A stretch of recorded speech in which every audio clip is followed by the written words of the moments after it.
It looks like the Tennessee Titans are finally going to play Xavier Restrepo, and I think he can make an immediate impact against the Seattle Seahawks. I'll explain on today's edition of Locked On Titans.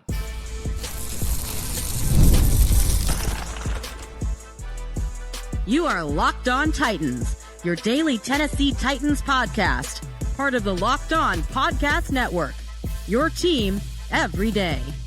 Welcome to the Locked On Titans podcast. I am your host, Tyler Rowland. Titans fans, today's edition of the Locked On Titans podcast is brought to you by Game Time. Download the Game Time app, create an account, use the code LOCKEDONNFL for $20 off your first purchase. On today's show, I'm going to get you ready to go for the Tennessee Titans Week 12 home game against the Seattle Seahawks. We'll talk about my players to watch on offense and defense, including Xavier Restrepo, who I think is finally going to get an opportunity and can make the most of it. I'll tell you my expectations there. We'll talk about my keys to victory in this game, and I'm going to have a big focus on the defense as they take on this explosive Seattle Seahawks offense, and I'll give you my game, score, gambling, fantasy predictions all on this episode. Before we dive in, do want to thank you for making Locked On Titans your first listen each and every day. Remember, Monday through Friday, Tennessee Titans content all year round, always for free. Make sure you get subscribed, stay subscribed. It's your team every day, and thank you for making the Locked On Podcast Network the #1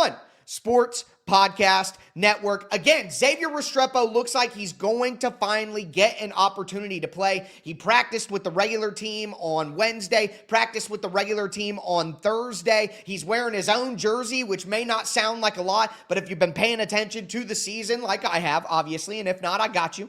Don't worry. He has been wearing other teams' jerseys or the numbers of other players on other teams, as he is one of the quintessential players on the Tennessee Titans scout team every week. So go back to like the New England week. He was wearing Kayshon Boutte's number 9 to try to simulate his presence in the offense and how the Titans align to that. So Xavier Restrepo has been used as a scout team wide receiver. He's never really gotten consideration to go up, but with the injuries, Calvin Ridley out for the year. Alec Iomanor still didn't practice on Thursday. Probably not going to be able to play this weekend against the Seahawks. It is finally time for Xavier Restrepo to get an opportunity, and we have been clamoring for it for the entire season. At the end of the day, this is a guy who has big-time chemistry with your #1 quarterback. You're having receiver issues with drops, with getting open against man coverage, specifically short opportunities. You can't really get anything that you can count on, and a guy like Xavier Restrepo could immediately add that to the Tennessee Titans offense. Now, he hasn't got the opportunity to play this year, and I know a lot of people, why would he not get the opportunity to play with all of these potential advantages that he could provide to the offense of Cam Ward? Well, the reality is, the coaches aren't all that impressed. That's clear. They pulled up Mason Kinsey before him. James Prochet is on the active roster now. Like, they clearly just do not think that he is a better player that can help the team more than a Mason Kinsey or a James Prochet, even at wide receiver. And then you add in the fact that they think that he's not an element on special teams. And the reality is, I don't think he's an element on special teams either. If he's not going to be a returner for this team, which he's not going to be, they have a better returner in Chim DK, then he's really not going to be a presence on special teams at all. He's 5'8", 5'9". He is not the fastest guy straight line speed. That's not what makes him him. Well, on special teams, that's typically what you're looking for, is big guys who are fast, that can go down and tackle. But despite that, I think that you have to give him an opportunity to play in this game and to get opportunities on offense. And earlier this week, the coaches are talking about, well, you know, he's been playing on kick coverage units more lately. But what are we talking about here? It's so frustrating to me that we want to talk about Xavier Restrepo as what, a gunner on punt team? As a coverage guy on kick return? Like, what are we talking about? You know, what is more important here?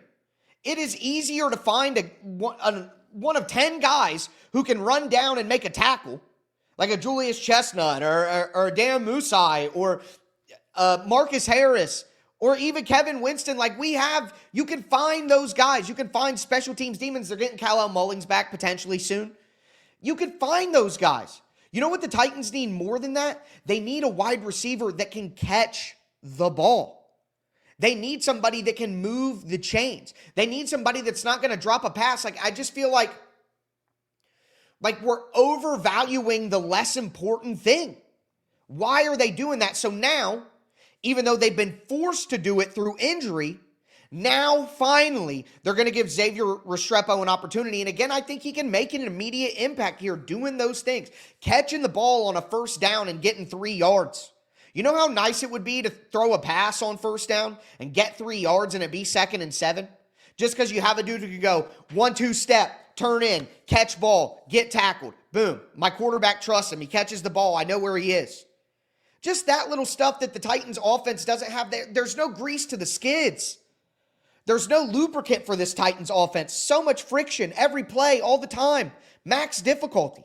So I think Xavier Restrepo, listen, I don't think he's going to go out there and go, 8 catches, 100 yards, a touchdown.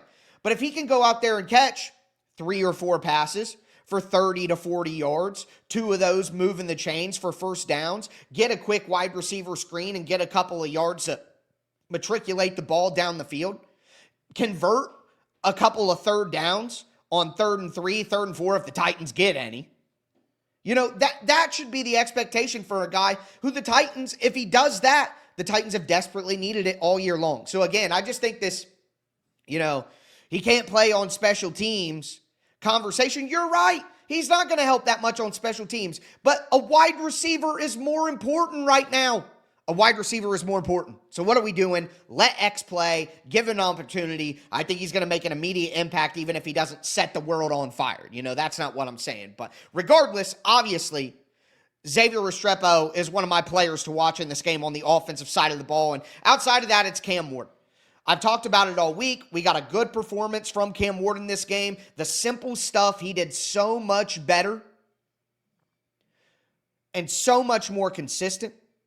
So I want to see that continue. This is going to be a hard game, folks. I don't think that the Titans are going to come close to winning this game, if I'm honest. Not to spoil my prediction, but I don't think that this one's going to be close. I really don't. So I just want to see Cam Ward be smart with the football, take what the defense gives him, play as best you can, take opportunities down the field, even if they don't hit when they present themselves. But I am not expecting this is the Cam Ward breakout performance. No, I'm not expecting that. So I just want to see him continue to do those mundane things well, knowing that he's probably going to be under a lot of duress and there's not going to be very many people open with the way the Seahawks get success with rushing 4 guys up front and dropping everybody back into coverage. It's just going to be immensely difficult for Cam Ward in this game. So do the simple things well. Diagnose quick, get the ball out of your hands. You're not going to have a lot of shots downfield. You're going to be under pressure. Just be smart. Do the best you can. And then finally, Chig Okonkwo. And the reason for that is it goes back to the same thing as Xavier Restrepo. The Titans have a ton of injuries at wide receiver.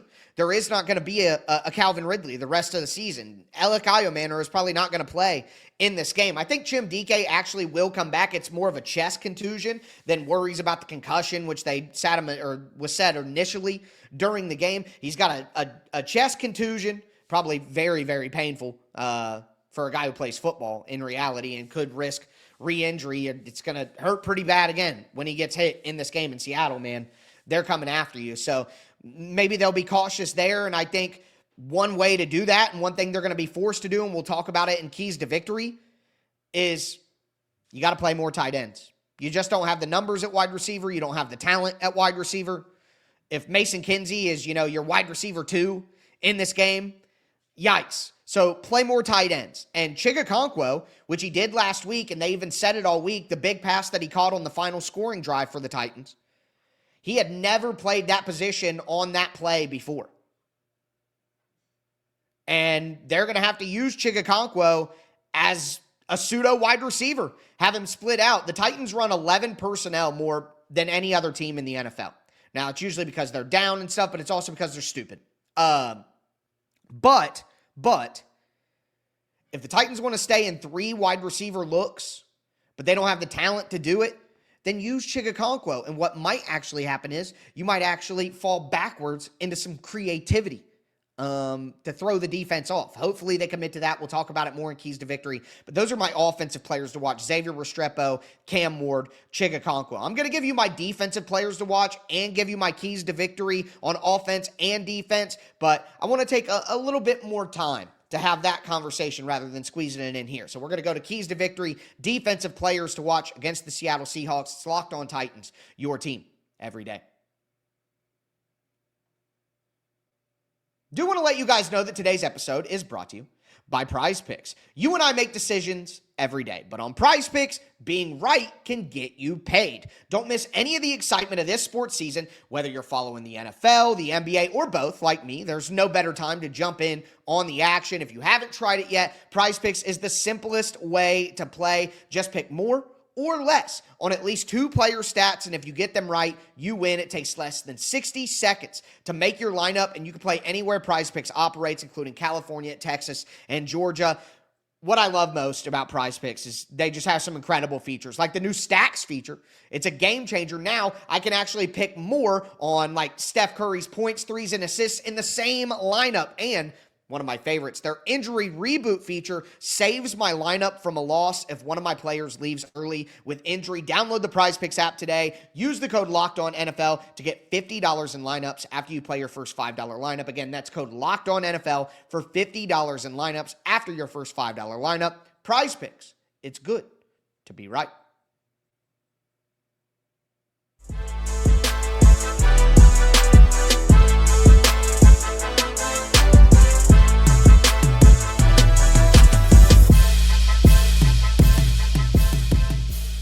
Titans fans, let's continue today's edition of the Locked On Titans podcast, getting you guys ready for the game against the Seattle Seahawks, Week 11 home matchup. Man, it's crazy. We're already to Week 11. The season goes by so quick, but also so slowly, if you know what I mean. But with that being said, we got to go to my players to watch on the defensive side of the ball. I wanted to have more of the offensive conversation with Xavier Restrepo to start there, but we go to the defensive players to watch here. And for me, it all starts in the middle. It's Jeffrey Simmons and T'Vondre Sweat. Like we talked about on the Crossover Thursday episode yesterday with my guy Corbin from Locked On Seahawks, the vulnerability of this offensive line is the interior.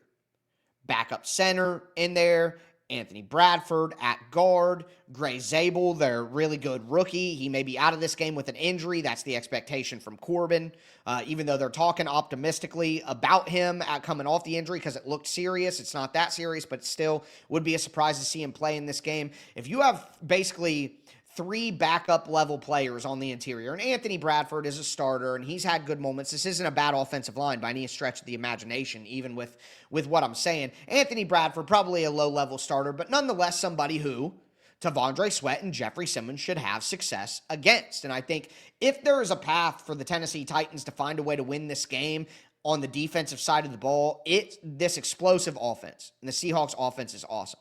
But if there is a path for the Tennessee Titans to do it, it basically starts with Jeffrey Simmons and T'Vondre Sweat absolutely bully everything in the middle. They're constantly disruptive in the pass rush, forcing Sam Darnold to have to roll out of the pocket, throw on the run, hopefully get pushed back into Jeffrey Simmons and T'Vondre Sweat if the Titans' edge rush is playing with discipline and doing the right thing. And Lord knows, Arden Key loves rushing Y and hiding out of nowhere.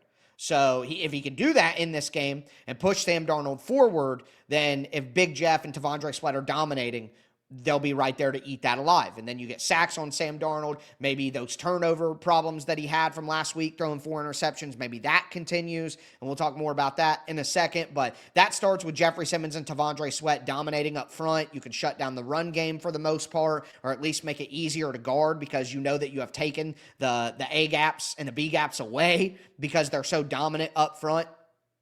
It starts with them. Jeffrey Simmons and T'Vondre Sweat are the clear advantage the Titans have talent-wise in this defense versus offense matchup, and they got to flex that, and that's got to be not only a win, but domination for the Titans if they're going to find a way to slow down this offense. And again, going to be very difficult to do, but that's the path. And then I have everyone else, everyone else on defense. And let's kind of blend my final player to watch on defense, which is everyone else, with my keys to victory on defense.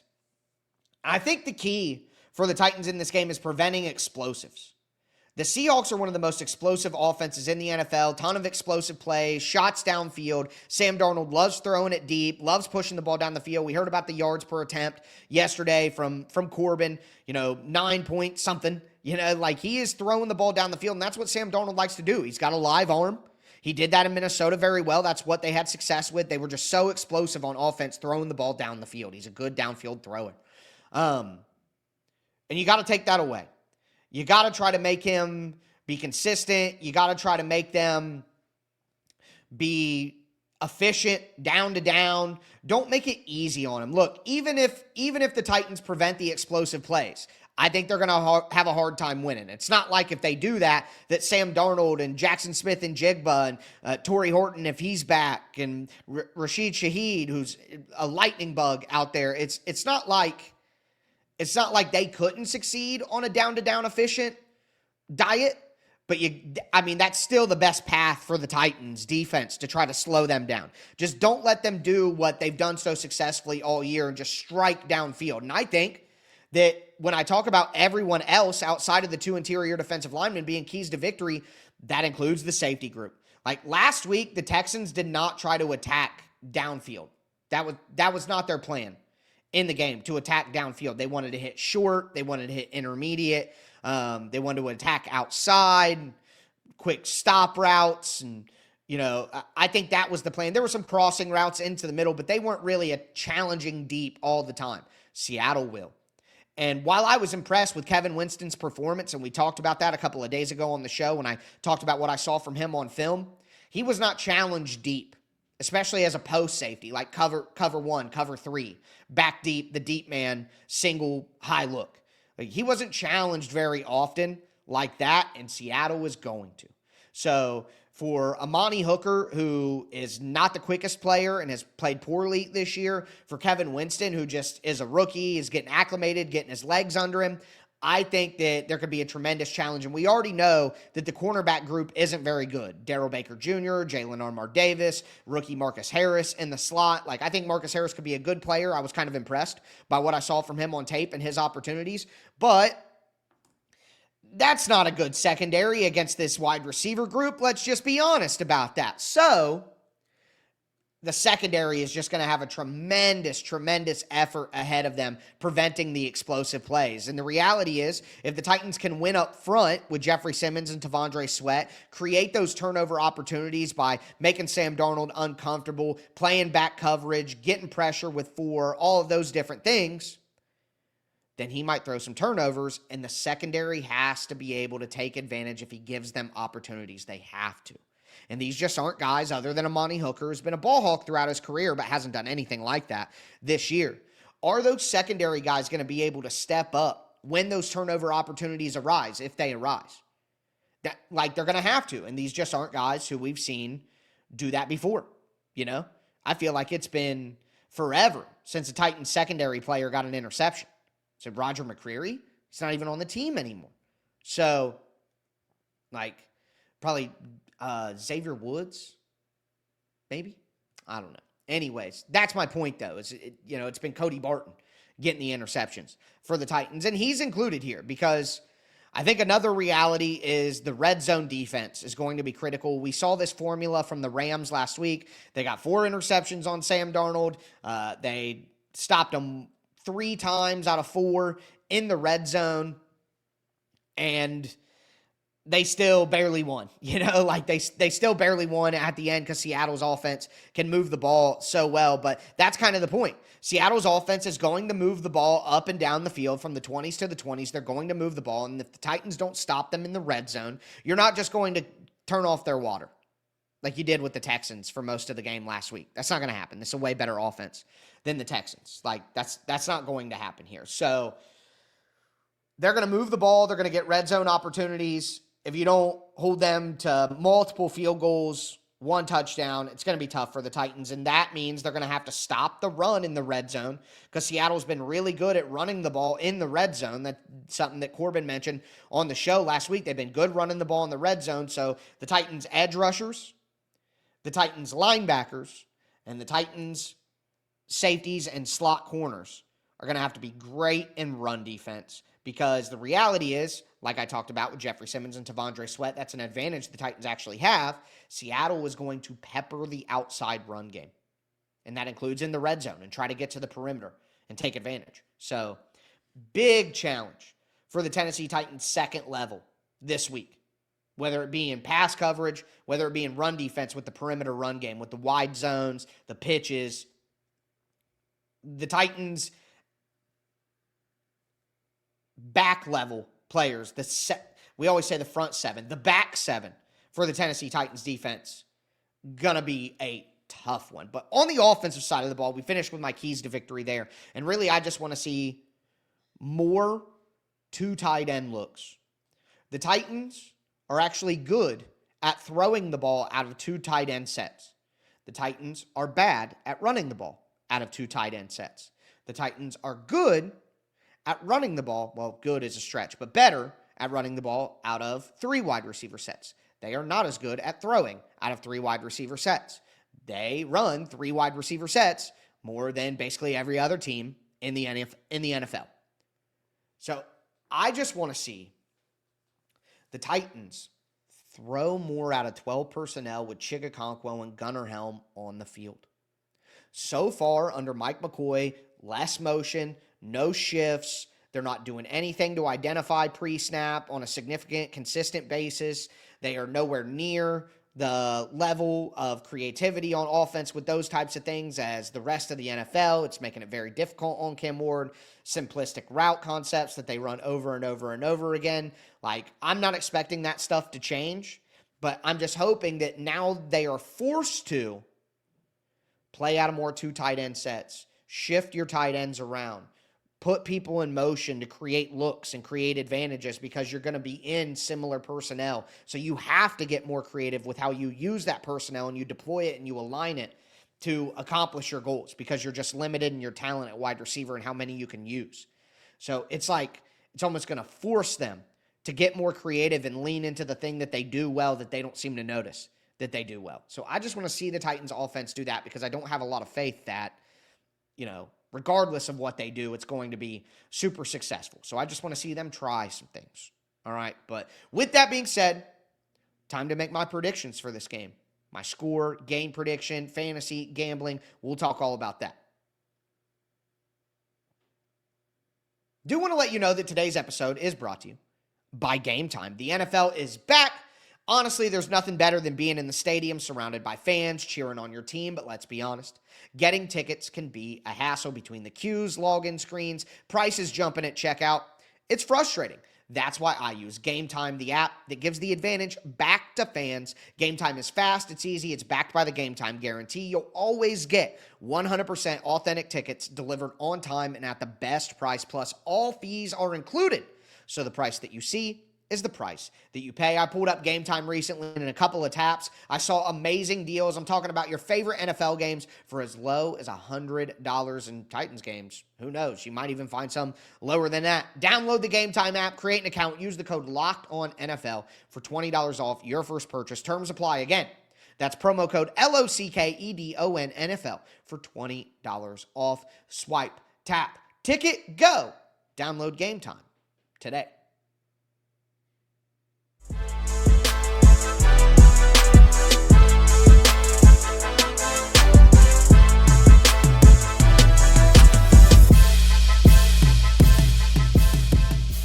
Titans fans, let's cap off today's edition of the Locked On Titans podcast, breaking down the Tennessee Titans matchup against the Seattle Seahawks in Week 12. We talked about my keys to victory on offense, my players to watch on offense, and Xavier Restrepo, his opportunity to play. We talked about my keys to victory on defense, my players to watch on defense. T'Vondre Sweat, Jeffrey Simmons absolutely have to dominate for the Titans to have a chance.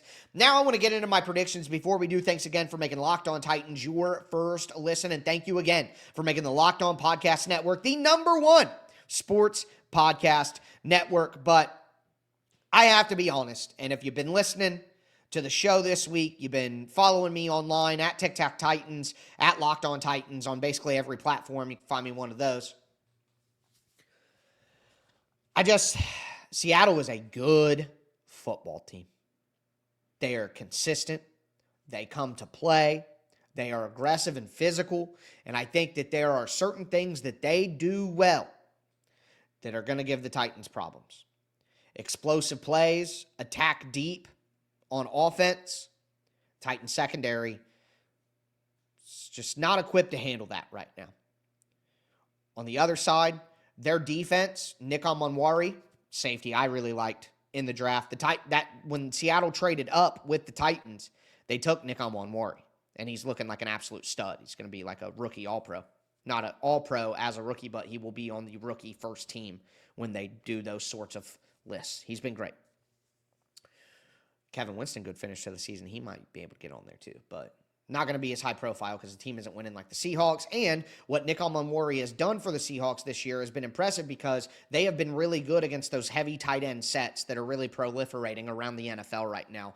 Well, big things this year: under center, multiple tight ends, heavy offensive line with 6 offensive linemen. The Titans have done some of that with Corey Levin and some of their backup offensive tackles and things like that. But those sorts of looks have gotten really, really popular in the NFL this year because teams are playing too high safety. There's a ton of teams playing cover 4, cover 6, different things like that, and they're having too high safety looks. Well, that means less people in the box.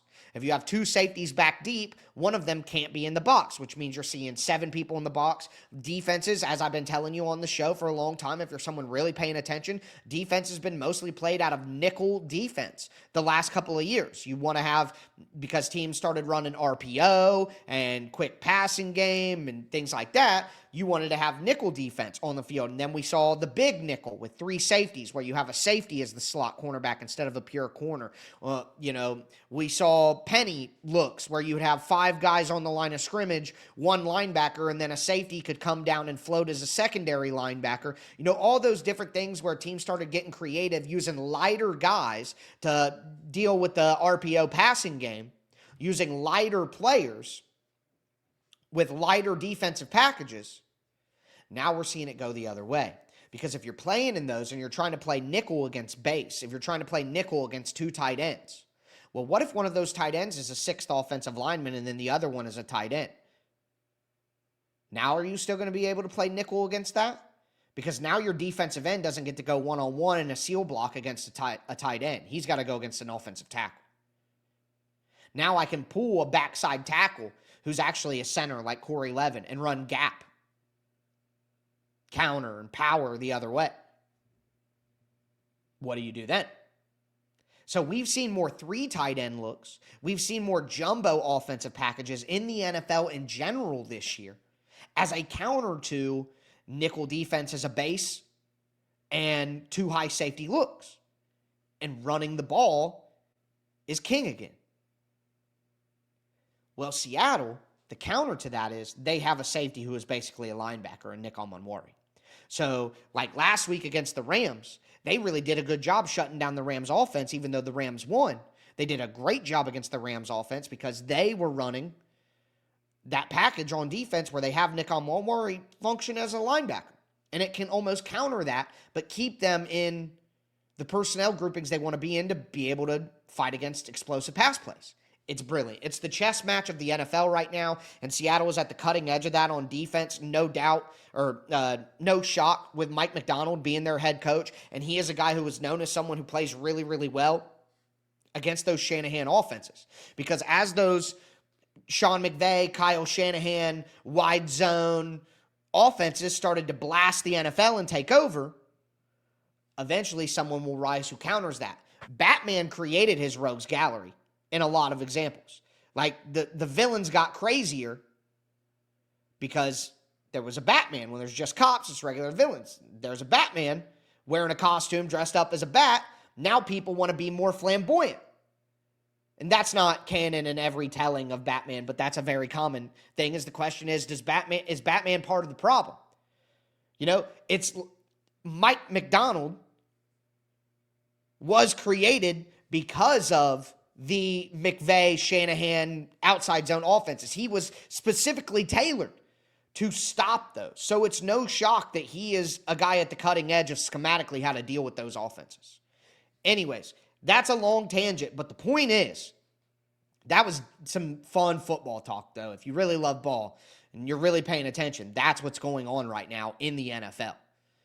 I love the NFL. I know the Titans are bad. It's been hard, but football is great all the time.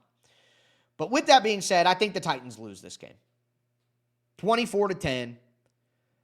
I just don't think the Titans are anywhere near, like the Texans with Davis Mills out there, no Jalen Petrie. I think that I wasn't surprised. I had the score perfectly last week. I said 16-13 Texans. I had the score perfectly last week. So I just kind of feel like I have a bead on both of these teams, and it could be even a little more, but I think it's going to be a struggle for the Titans. 24-10 Seahawks. Now, as for keeping it plus 100, as we talk about the gambling, it's 13.5. I have the Seahawks winning by 14. So I obviously am not taking the Titans to cover the spread. If I had to choose, I would have to go with the Seahawks minus 13.5 and under 40.5. If the score goes over 40.5, it's 31-10. That's what I'm scared of. You guys know I hate over-unders. But nonetheless, if I had to choose, Seahawks minus 13.5. But I don't want to bet this. I'm not confident in that. That's what I would do. But I got to tell you, 13.5 is just too much for me to feel comfortable with, even in this matchup, because it could be 23-10, and then you lose. But it went exactly how I expected. So, not confident in the line this week. Too many points. But if I had to lean, I would go Seahawks. I would go under. For my beautiful, dark, twisted fantasy player of the week, my fantasy sleeper of the week, I'm going with Chig Okonkwo. I talked about how the Titans need to be creative with the way that they use the tight ends this week. Chig Okonkwo's versatile skill set will allow him to play in the slot as a pseudo wide receiver to keep the Titans in some of their 3 wide receiver looks that they're used to, but have 12 personnel out there, which could bend the defense in a way that could help them. Probably not with the Seahawks advantage, Nick Onwumori, like I talked about, being able to kind of cancel those kinds of things out. But I think Chig Okonkwo gets more opportunities, some quick screens in the slot, stuff like that. They got to get Chig on the field as much as possible in this game to deal with the wide receiver issues. So Chig Okonkwo, if you're looking for a daily fantasy value, you're dealing with injuries, you need somebody to slot in there in a flex or a tight end spot, I think Chig Okonkwo would be a good waiver pickup this week. But with that being said, that is going to do it for today's edition of Locked On Titans. Been a fun week. I feel encouraged about this football team right now. I feel like my anger has subsided. The expectations have kind of settled in, and I enjoyed watching the Tennessee Titans tape this week, and I'm hoping for another game where even if they don't win, we just see some things that are still fun to see and to get excited about. But again, that's going to do it for me today, folks. As always, I am your host, Tyler Rowland, and this was Locked On Titans.